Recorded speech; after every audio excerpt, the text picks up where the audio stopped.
இதை ஏற்கனவே இந்த தருமபுரி மாவட்டத்தில் இந்த தருமபுரியில் எழுச்சி பயணத்தை மேற்கொள்வதற்காக நாங்கள் அறிவிக்கப்பட்டு ஒத்திவைக்கப்பட்டு விட்டது. என்ன காரணத்திற்கு ஒத்திவைக்கப்பட்டது என்று அனைவருக்கும் தெரியும். இன்றைக்கு அண்மையிலே 27ஆம் தேதி கரூரிலே நடந்த சம்பவம் உங்கள் அனைவருக்குமே தெரியும். அனைவரும் தொலைக்காட்சியை பார்த்து கொண்டிருக்கின்றீர்கள், பத்திரிகையை பார்த்து கொண்டிருக்கின்றீர்கள்.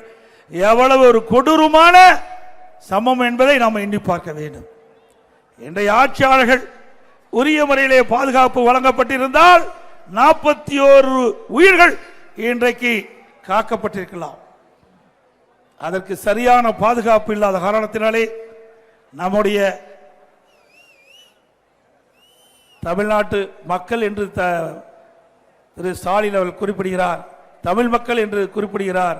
அப்படி தமிழ் மக்கள் 41 பேர், பெண்கள் குழந்தைகள் உட்பட 41 பேர் இறந்ததற்கு காரணம் யாரு? யாருங்க? இது மக்கள் சொல்லுகின்ற குரல். திரு ஸ்டாலின் அவர்களே, மக்கள் கொடுக்கின்ற குரல். இன்றைக்கு ஆளுங்கட்சிக்கு ஒரு நீதி, எதிர்கட்சிக்கு ஒரு நீதி. சரியா?